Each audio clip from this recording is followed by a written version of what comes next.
Que el Señor les bendiga más.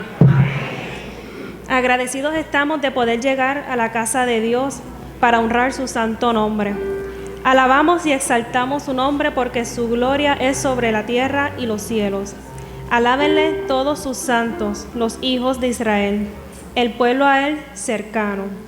Dice la palabra del Señor que si afirmamos que no tenemos pecado, nos engañamos a nosotros mismos y no tenemos la verdad. Pero si confesamos nuestros pecados, Dios, que es fiel y justo, nos lo perdonará y nos limpiará de toda maldad. Tengamos la oración de confesión de pecado dirigida por la hermana Ana Meléndez. Que el Señor le bendiga en esta mañana. Amén. Hermanos, le voy a pedir que cerremos nuestros ojitos y que traigamos a nuestra memoria aquello que queremos que el Señor nos perdone en esta mañana, para ser librados y salir de aquí criaturas nuevas.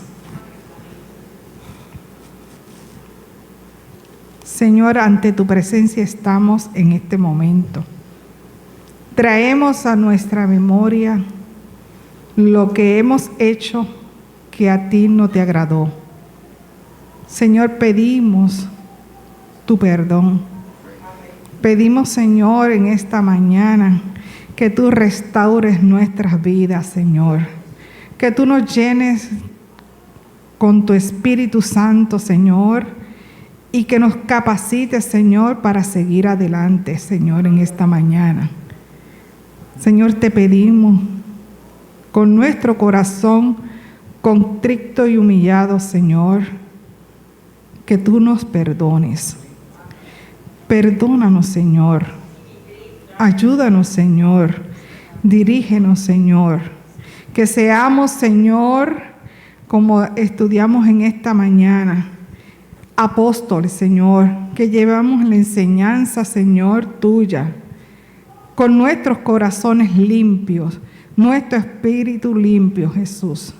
Gracias te damos, Señor, porque sabemos que tú nos escuchas, sabemos que tú nos perdonas, Señor. Ayúdanos, Señor, a servirte fiel, Señor. Gracias, mi Dios, en tu nombre hemos orado, Jesús. Amén. Amén. Qué bueno es poder saludarles, hermanos, verles y regocijarnos todos juntos en este día, Día del Señor. Vamos a buscar en la primera carta que le escribiera Pablo a Timoteo, un joven que fue discípulo de Pablo y que en Pablo tenía una gran confianza y lo quería mucho, lo quería como un hijo. Primera de Timoteo, capítulo 2. En el capítulo 2 de Primera de Timoteo vamos a leer los versículos del 1 al 5 y lo vamos a hacer antifonalmente. Lo hacemos en el nombre del Padre, del Hijo y del Espíritu Santo, y la iglesia exclama: amén. Exhorto ante todo a que se hagan rogativas, oraciones, peticiones y acciones de gracias por todos los hombres, todos, por los reyes y por todos los que están en eminencia, para que vivamos quieta y reposadamente en toda piedad y en honestidad. Porque esto es bueno y agradable delante de Dios nuestro Salvador, el cual quiere que todos los hombres sean salvos y vengan al conocimiento de Él. Todos, porque hay un solo Dios y un solo mediador entre Dios y los hombres, Jesucristo, hombre. Que el Señor añada bendición a esta palabra. Tengan a bien sentarse, mis hermanos. Antes de comenzar con la reflexión de esta mañana, quisiera hacer un llamado a todas nuestras hermanas y hermanos que quisieran pertenecer al ministerio de alabanza. Es algo muy hermoso y estoy seguro que en medio nuestro hay personas que quisieran ayudarnos a cantar. Imagínense que haya un hermoso grupo aquí de hermanos y hermanas cantando y dirigiendo a la congregación. Así es que les invito a aquel que sienta cantar, que se comuniquen. Pongan a las muchachas que están a cargo de alabanza, por favor, pónganse de pie para que sepan que ustedes ya conocen. Está Limia, está Yolanda, está Michelle. Comuníquense con ella y pónganse de acuerdo. Nos gustaría ver un grupo lindo de hermanos y hermanas cantando ahí. Amén. Amén. Le damos la bienvenida a Nashieli Marcano, que está con nosotros. ¿Dónde estás, Nashieli? Nashieli. Ah, mírala acá. Sí, hija de Pablo, y nos da mucho gusto que estés con nosotros. Así que eres muy bienvenida, así como también cualquier hermano que venga por primera vez. Ayer se cambiaron los filtros de todos estos acondicionadores de aire. Tienen filtros M8, el mismo filtro que utilizan los hospitales. No vamos a bajar la guardia en ese sentido, nuestras máscaras, nuestras manos limpias, nuestra distancia, porque como todos ustedes saben, esta nueva versión, el Delta, está por ahí haciendo estragos. Yo espero en el Señor que cada uno de nosotros ya hayamos sido vacunados. Si alguien todavía no se ha vacunado, le pedimos que por favor así lo haga para protegerse a usted y proteger a los que están con usted. Ahora es el tiempo de... Una de las cosas de las muchas virtudes que tiene esta iglesia es que se preparan para este tiempo. Me explico. A estas alturas estoy seguro que todos ustedes han puesto sus teléfonos en modo silencioso, de manera que a mitad del sermón no haya un timbre que nos quite la comunión. Así que eso es algo bonito por parte de la iglesia. Y así cerramos las puertas a todo aquello que no sea la palabra de Dios, que es la que tiene poder. El poder aquí no emana de otra cosa que no sea esa palabra. Donde quiera que se predica la palabra, ahí se encarna en el Espíritu Santo Jesucristo mismo, y por eso es que esa palabra tiene poder. Amén. La rogativa es una famosa estatua que está localizada, una estatua de bronce muy bonita, que está localizada en la plazuela de la Rogativa, en la Caleta de San Juan, en nuestra capital, Caleta de las Monjas, mejor, la Caleta de las Monjas, cerca de la Puerta de San Juan, que estoy seguro que la gran mayoría, por no decir todo, en algún momento han pasado por ahí, por la Puerta de San Juan. Ese término, rogativa, proviene de una palabra latina, rogare o rogar, que es orar intensamente, pero no solamente orar intensamente, sino en una acción de peregrinación. Entonces se trata de una procesión de mucha gente rogando a Dios por una petición especial, una petición de peso. Entonces esa estatua que está allí, se llama la rogativa, conmemora un hecho histórico acaecido el 30 de abril de 1797.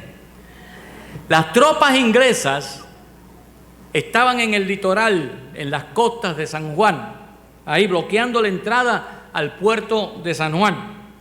Y el desesperado gobernador de aquel entonces, que era el mariscal de campo Ramón de Castro y Gutiérrez, pidió a las mujeres de San Juan que oraran a Dios por un milagro, ya que si las tropas inglesas invadían, desembarcaban, iba a significar la muerte de mucha gente.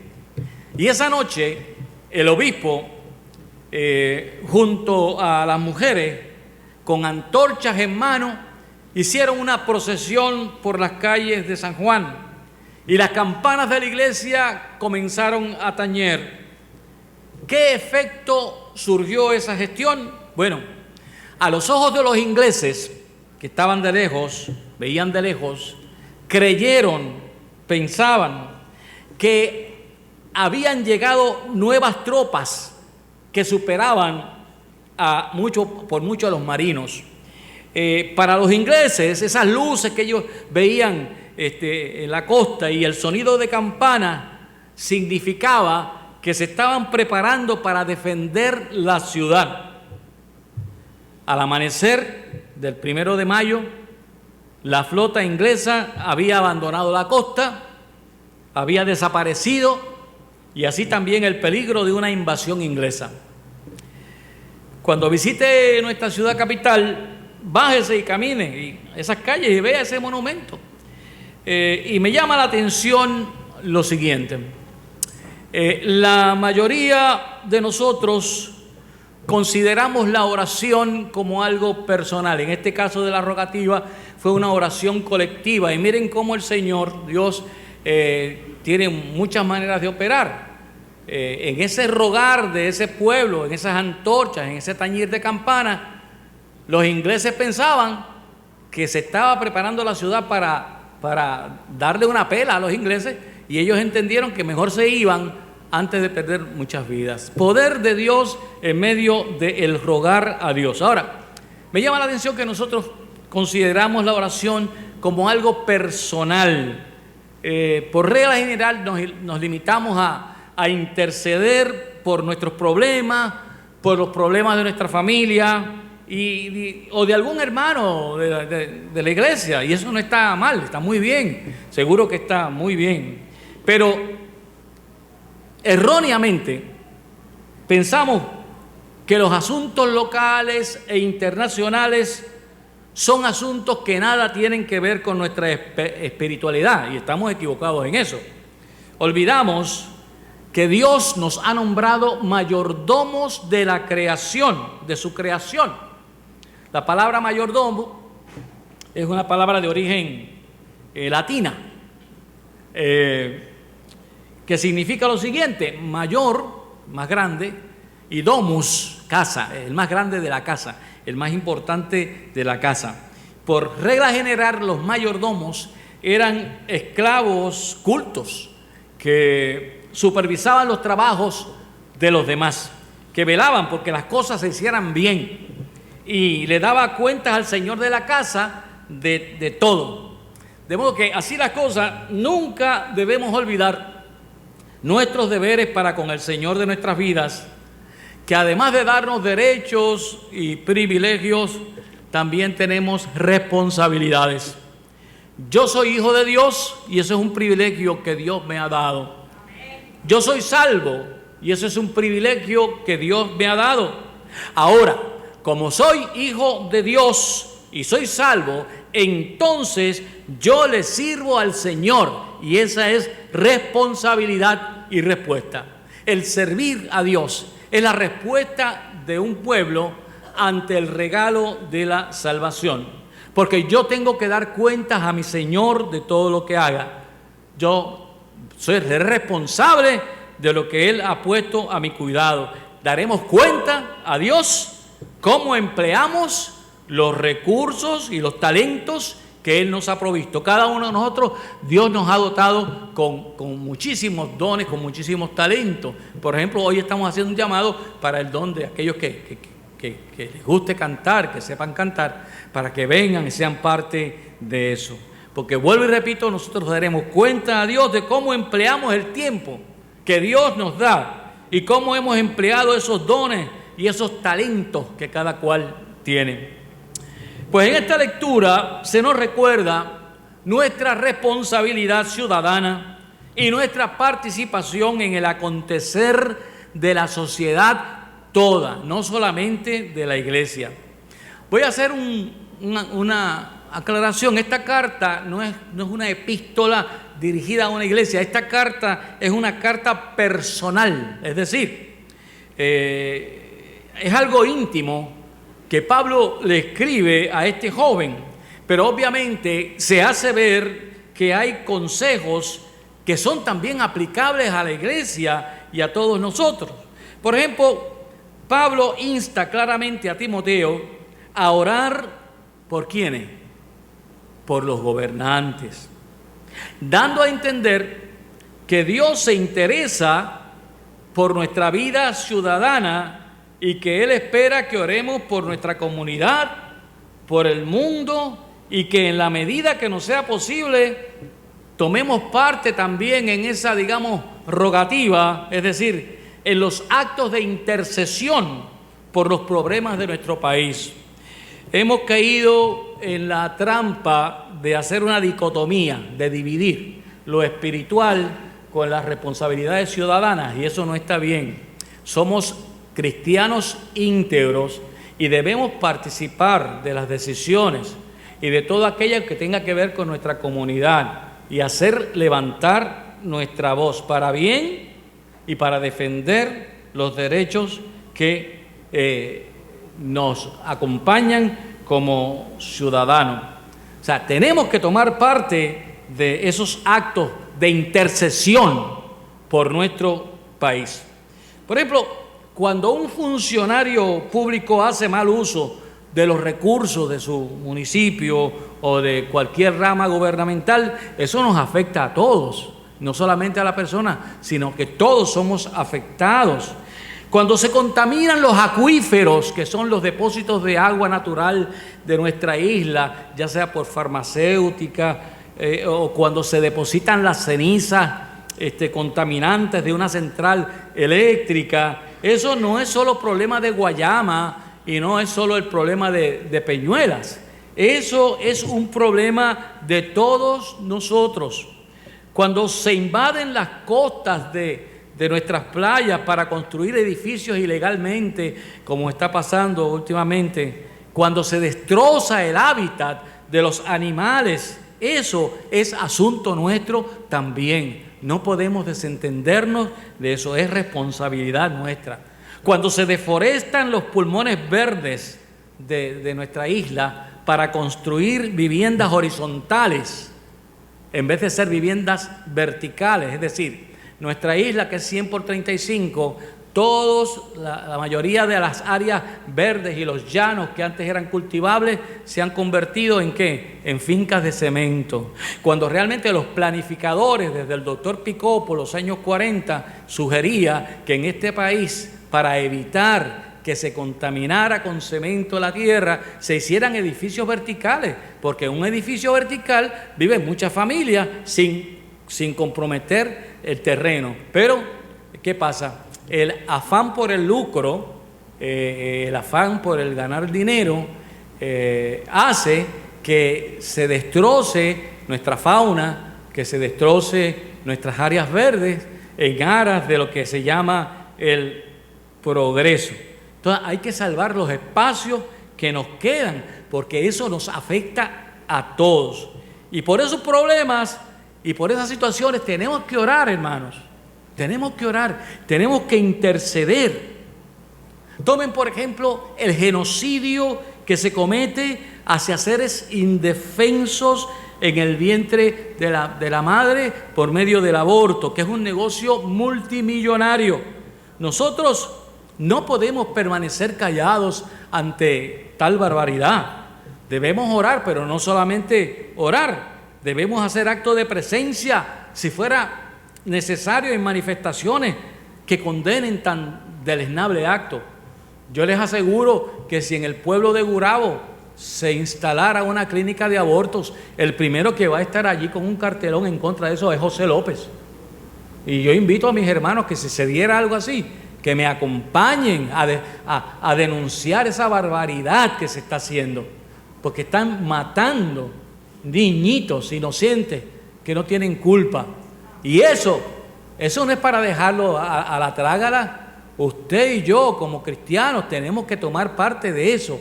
Dios nos ha puesto como centinelas y como mayordomos de la creación.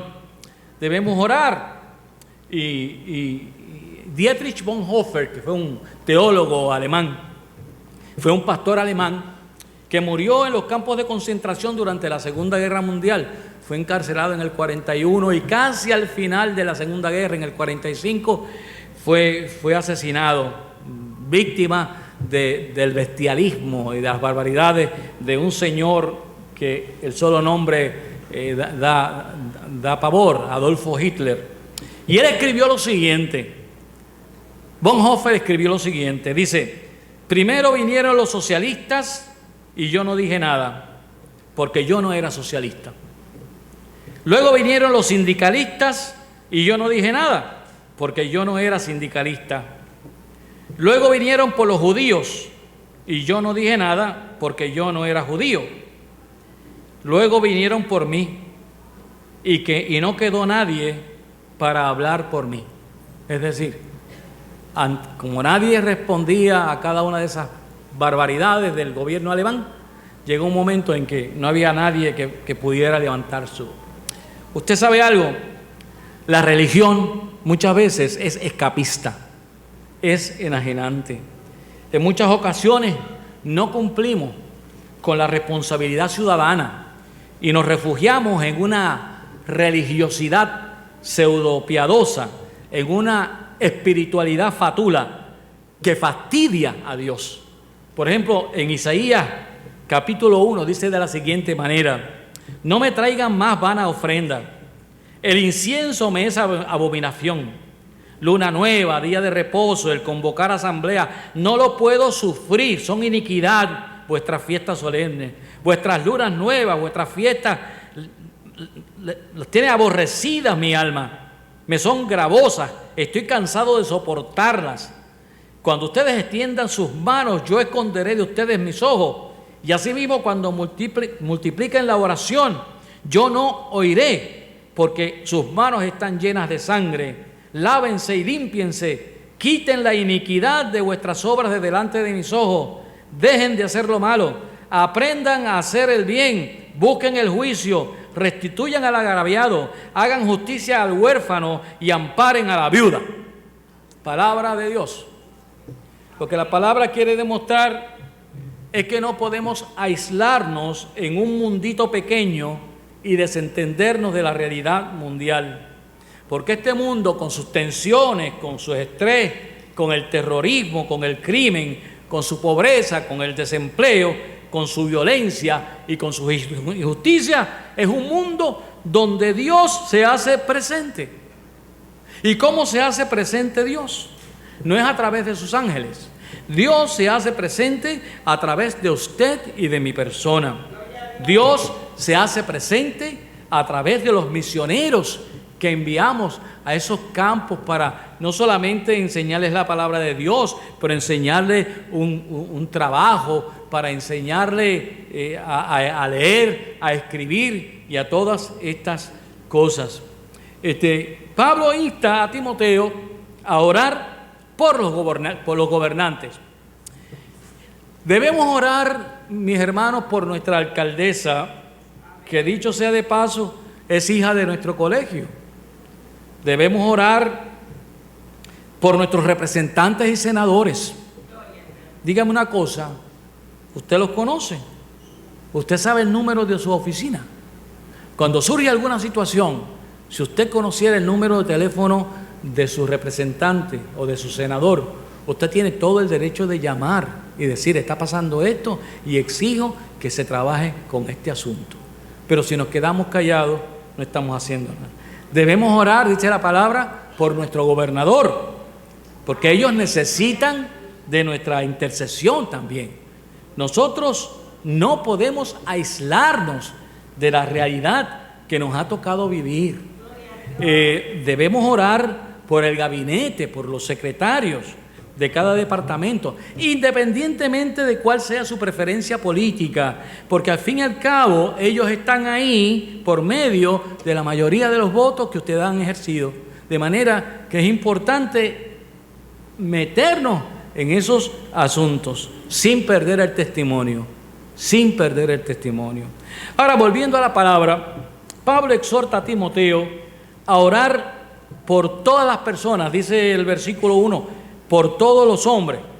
Y eso me llama a mí mucho la atención, porque esto nos habla de la universalidad del Evangelio. ¿Y cuál es el deseo? ¿Cuál es el anhelo de Dios? En el versículo 4 dice: ¿de qué deseo estamos hablando en este anhelo? ¿De qué anhelo? Dice: el cual quiere que todos los hombres, quiere decir que todas las personas, sean salvos y vengan al conocimiento de la verdad.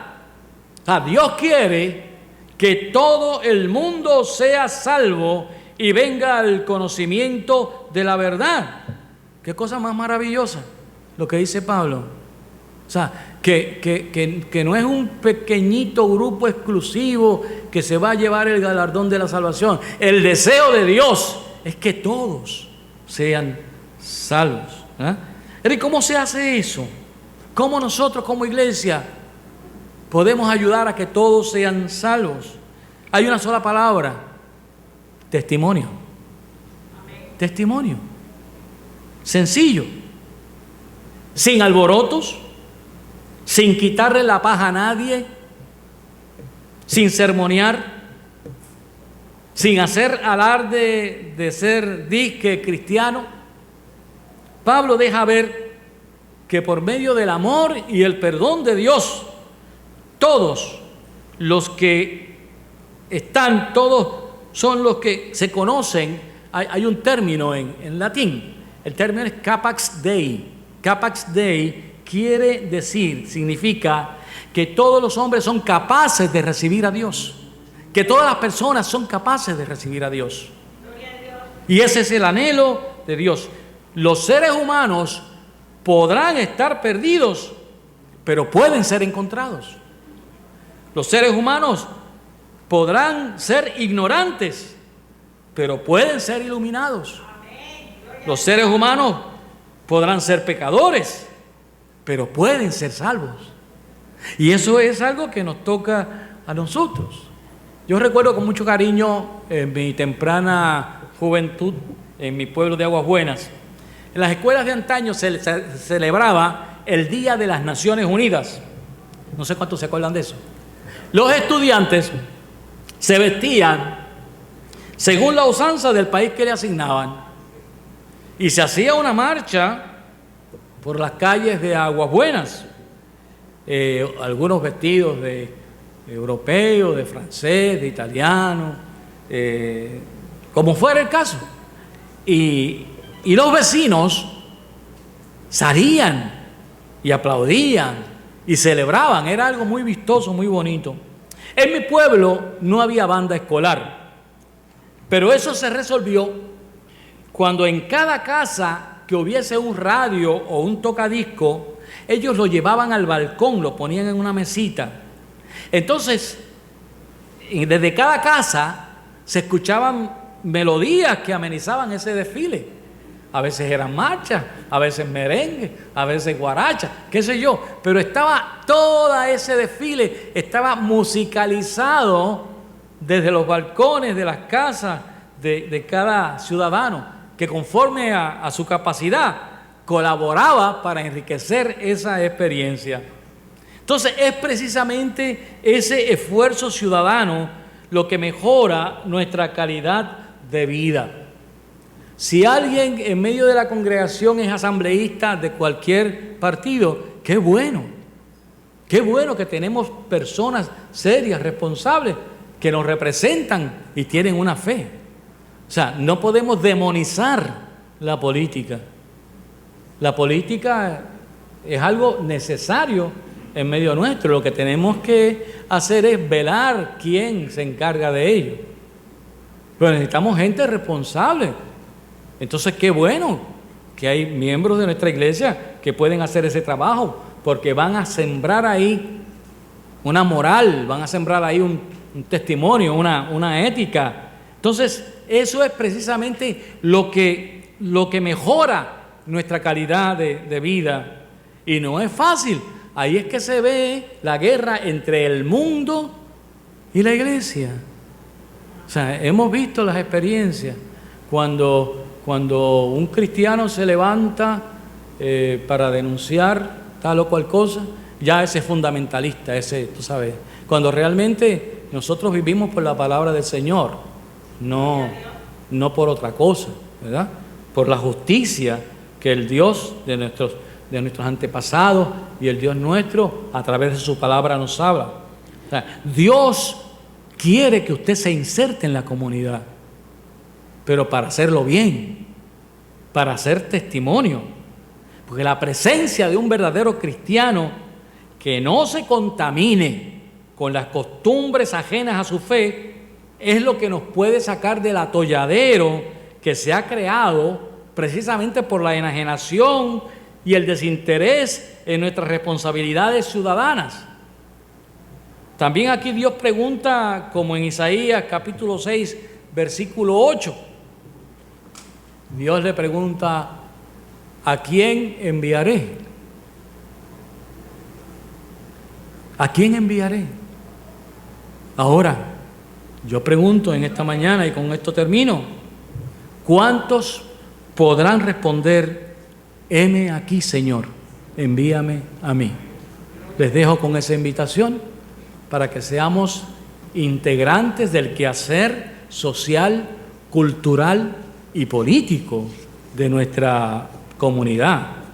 No importa su afiliación, ese es el derecho que usted tiene y hay que respetarlo. Pero en medio de su marco referencial, dé testimonio y ayúdenos a ser un mejor Puerto Rico. Vamos a tener una palabra de oración en este tiempo. Padre bendito, Padre bueno, en esta mañana hemos hecho una parte para hablar sobre lo que nos toca hacer y no estamos haciendo. Señor, ayúdanos y pon el fuego de tu Espíritu Santo en nuestros corazones para que podamos primeramente estar al lado de la justicia, estar al lado de lo correcto, pero ayúdanos también a ser partícipe del quehacer ciudadano de nuestro país. Si algo puede sanear nuestra sociedad, es tu presencia en medio de los organismos. Así es que ayúdanos, Señor, y permite que no nos quedemos callados ante cualquier injusticia y que podamos sobre todas las cosas, Señor, y que el partido más importante de nuestras vidas no es otro que el partido de la cruz, la bandera de la cruz. Lo demás vendrá por añadidura. Bendícenos en este día y siempre. Y por favor, Señor, en esta mañana pedimos que aquel que haya venido con alguna necesidad, con alguna inquietud, con algún dolor, con alguna preocupación, que tú a través de tu Espíritu Santo le ministres, que tú enjugues las lágrimas de aquellos que están sufriendo, que tú pongas en su corazón la paz que el mundo no puede dar, que cada uno de nosotros podamos en este mismo instante que tenemos nuestros ojos cerrados, ver tu rostro sonriente, señal de que tú nos amas. Y no solamente que nos amas, que tú harás conforme a tu perfecta voluntad lo mejor para nosotros. No podemos esperar de ti lo peor, tenemos que esperar de ti lo mejor. Tenemos que depositar nuestra fe en que tú guiarás nuestros pasos. Bendice esta iglesia, bendice esta comunidad, bendice nuestra familia, Señor, y ayúdanos día a día a ser hombres y mujeres verticales en nuestra fe, responsables como buenos mayordomos de esta creación, que cuando tú nos llames a cuenta podamos escuchar: ven, buen siervo y fiel, en lo poco fuiste fiel, en lo mucho te pondré. En el nombre de Jesús hemos orado. Amén. Dios les bendiga.